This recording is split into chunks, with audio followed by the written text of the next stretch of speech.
This is Ag Matters PM from the Iowa Agribusiness Radio Network, brought to you by the Iowa Soybean Association, your source for the latest Iowa ag news headlines right here in the heart of the heartland. With reports from our award-winning team of Dustin Hoffman, Riley Smith, Mark Magnuson, and Andy Peterson. Now, from the IARN studios in Des Moines, here's Dustin. Hello, everyone, and welcome to Ag Matters PM from the Iowa Agribusiness Radio Network. I'm Dustin Hoffman. It is August the 8th, 2025, day 2 of the Iowa State Fair. I'm here in the hog barn right now. Coming up a little later on in the program, we're going to talk with the folks at agmarket.net to find out how those markets closed this week. But first, we had a chance to sit down and talk this morning, all things fair, with Iowa Ag Secretary Mike Naig. We're here at the 2025 Iowa State Fair, and time to talk with Iowa Secretary of Agriculture Mike Naig. Secretary, thanks so much for being here. Here we are. I can't believe it's already happening, but the 2025 State Fair is underway.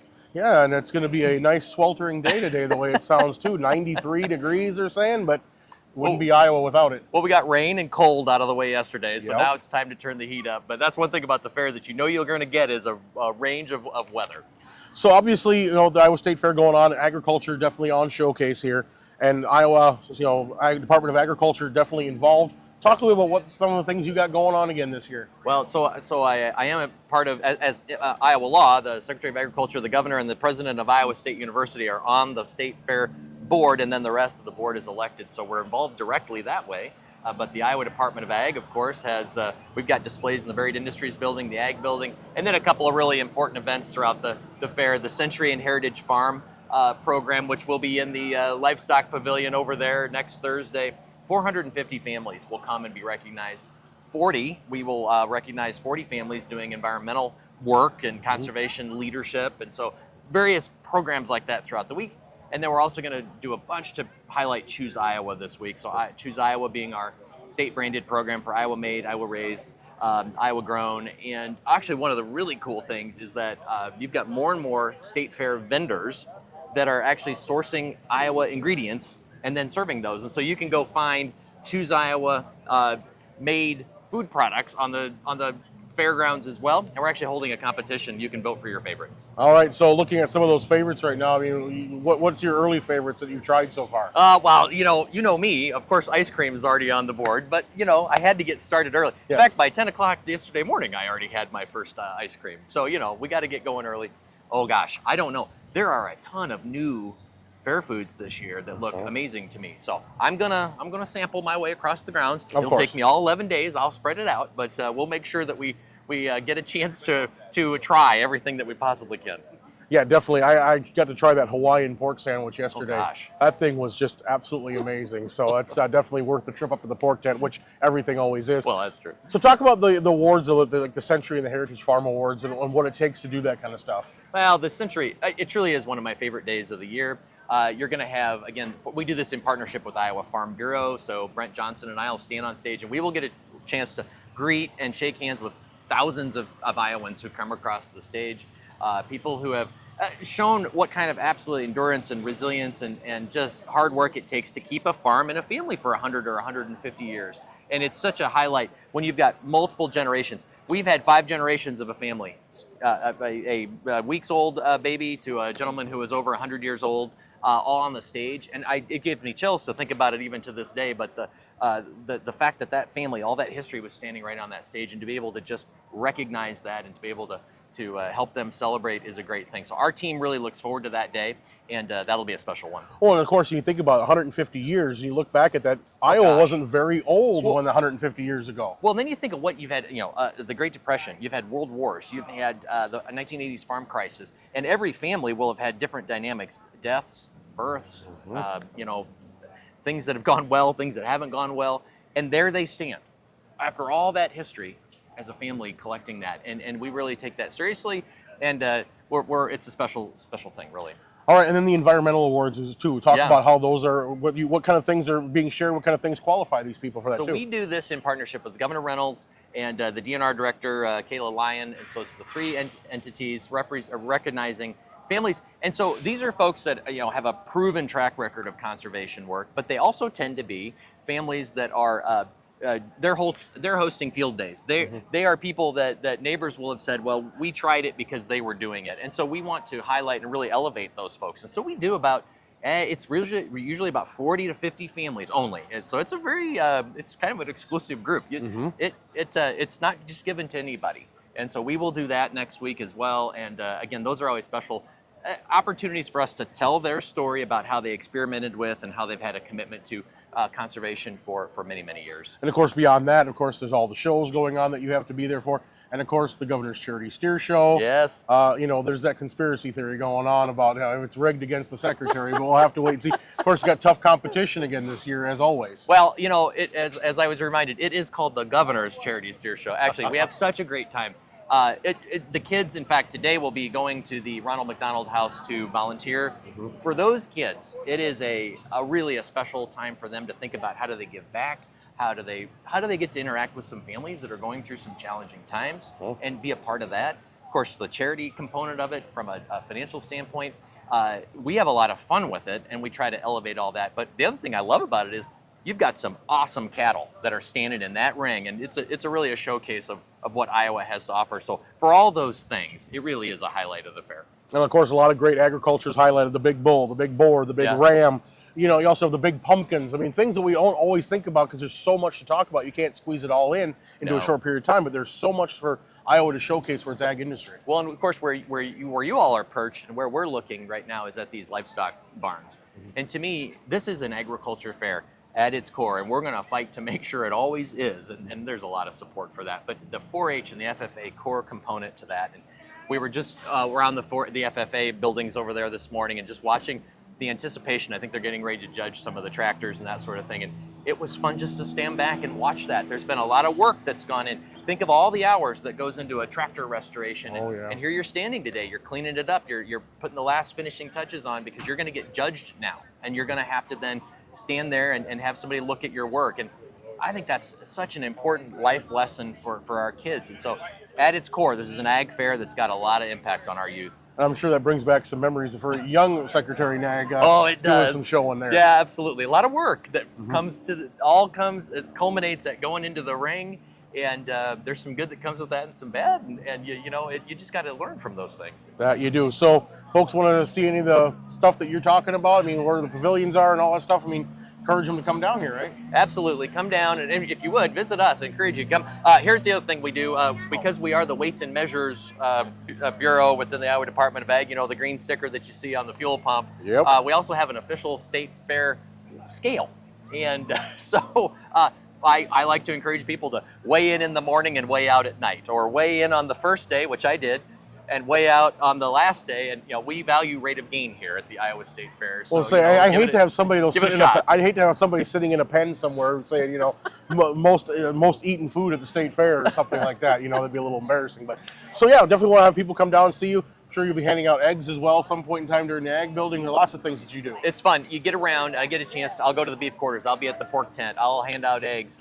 We just did a tour and met a lot of folks within the dairy industry yesterday. And so for me, it's twofold. I get a chance to see a lot of Iowans who are involved in agriculture who come to the fair, and we interact and we help promote.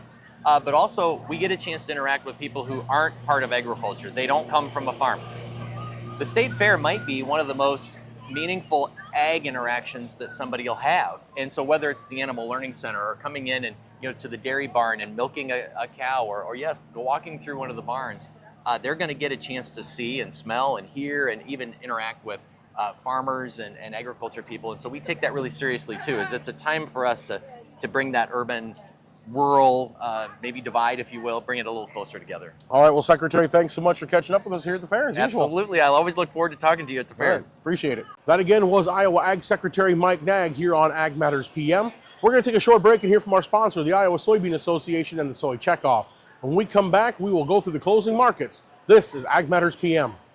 Iowa Soybean Association is driven to deliver for Iowa's 40,000 soybean farmers. We're proud to provide objective agronomic research, a helping hand with soil and water stewardship, and timely industry news powered by the Soybean Checkoff. Learn more at iasoybeans.com. It's time now for the Ag Matters PM Closing Market Summary, your source for market analysis and settlement prices from the day's trade in Chicago, courtesy of the folks at agmarket.net. Welcome back to Ag Matters PM here on the Iowa Agribusiness Radio Network from the Iowa State Fair. I'm being joined right now by Cory Bratland of agmarket.net. Cory, we're looking at the markets today. First of all, the grains didn't look like things went too hot today. You want to tell us what went on? Yeah, Dustin, hey, good to see you again. Grain prices under a little bit of pressure. We're just going into a weekend here. We had a little bump up yesterday in the corn prices, bean prices. There is a little chatter in the marketplace kind of talking about maybe a little bit of tip back. And so maybe we aren't going to see these big of yields that we've been hearing about here lately. The market sure has got a yield priced in of around probably 185 or better yield, I think, in here. So, but overall, we just had a little bit of a setback. We did see some demand pick up on corn. We had some more export sales announced here this morning to unknown destinations. So corn demand continues to stay very strong. But going into the weekend here, we still got a big crop coming. And so funds decided just to take a little bit of keep selling this thing after a little bump yesterday. All right, so of course we got the big report coming next week. What do you think USDA is going to do? Do we think they're actually going to raise those corn estimates like we're hoping they will?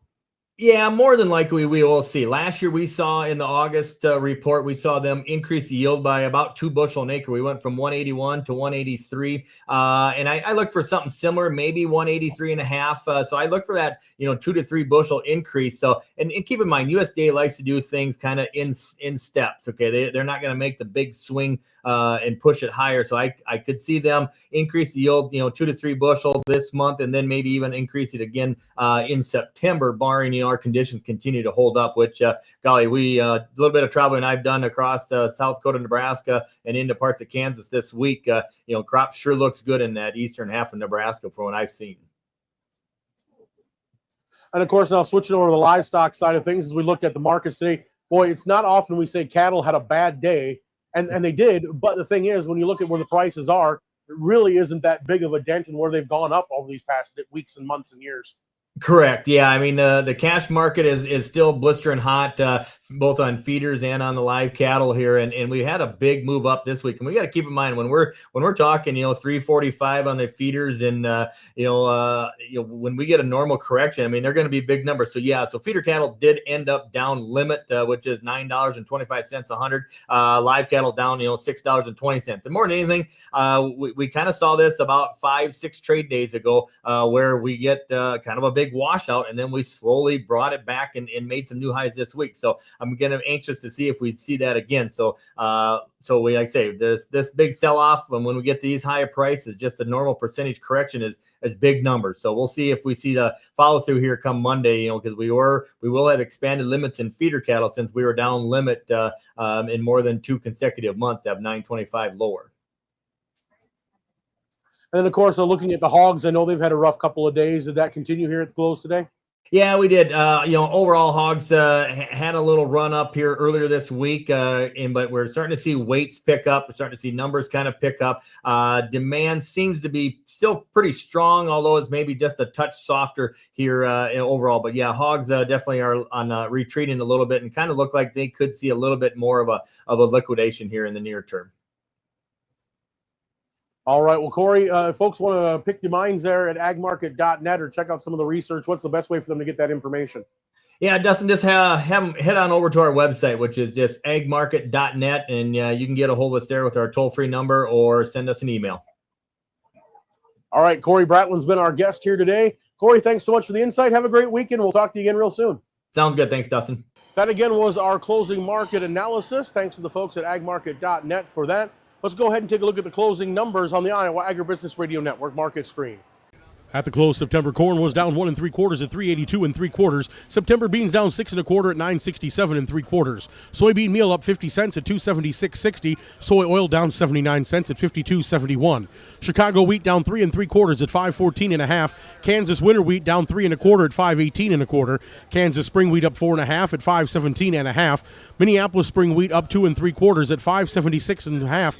At the oats up a penny at 333 even. On the Merc, live cattle down $6.20 at $232.55. Feeders down $9.25 at $339.40. Lean hogs 25 cents under at $90.67. Pork cutouts unchanged at $102.22. And Class 3 milk 2 cents over at $17.38. And that's been the end of our closing market recap, and that brings us to the end of today's show. You can find all our content online at iowaagnet.com, as well as follow us on Facebook, X, YouTube, and online, again, iowaagnet.com. You can also check out our free market analysis. It comes out 3 times a day right to your mobile device through Amazon, Apple, Spotify, Google, and Podbean. From the Iowa State Fairgrounds in Des Moines, I'm Dustin Hoffman. For Andy Peterson, Riley Smith, and Mark Magnuson, and Ashton Jolly, we thank you for watching. This has been Ag Matters PM.